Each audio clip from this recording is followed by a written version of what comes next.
for those of you that are out there on the dating scene, and probably some other ones too, you already know the difference.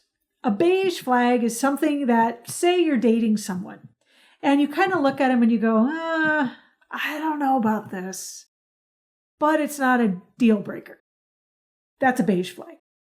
It's something that maybe you don't love, but it isn't something that's like, no, don't go forward.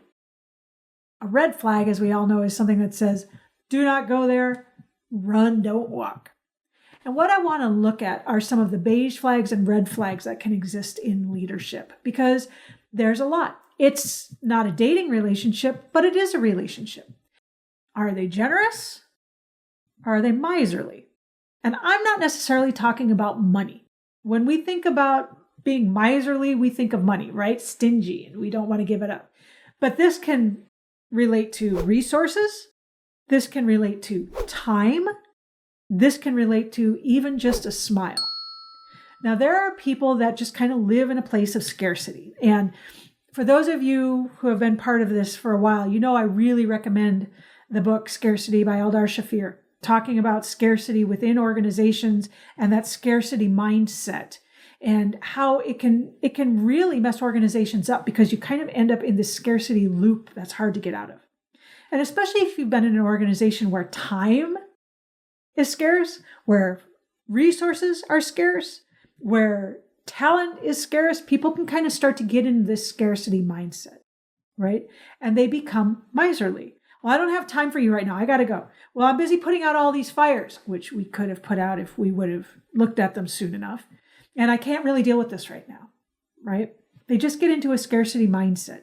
If they can break out of that scarcity mindset and they're willing to listen, that's a beige flag.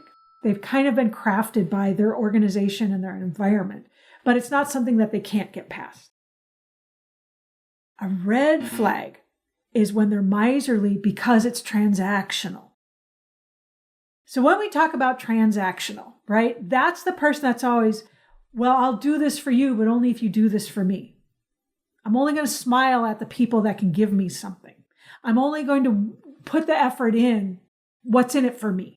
And okay, we're in an organization, right? There is a certain amount of what's in it for me.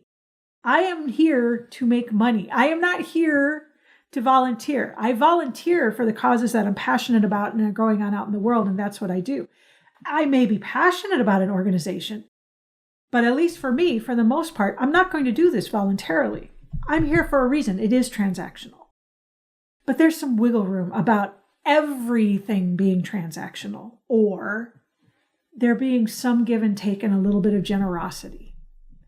And you do know these people when you see them. They're the ones that won't even pitch in time, or, someone's retiring and they won't even acknowledge it. Someone is sick and they won't even put in $2. They won't even give a smile to their teammates because they don't have anything they can give them. That's something else to consider as well. As I'm putting these out there, usually these are signs that show up early, right? Before someone is a leader, while someone's going up the ladder. And it doesn't matter. They could be the best technician. They could land the biggest contracts. They could be pulling in the best whatever. But if these flags are showing, it's going to be a problem. Something to think about as you're looking at your teammates and you're seeing some people climb the ladder and some people not.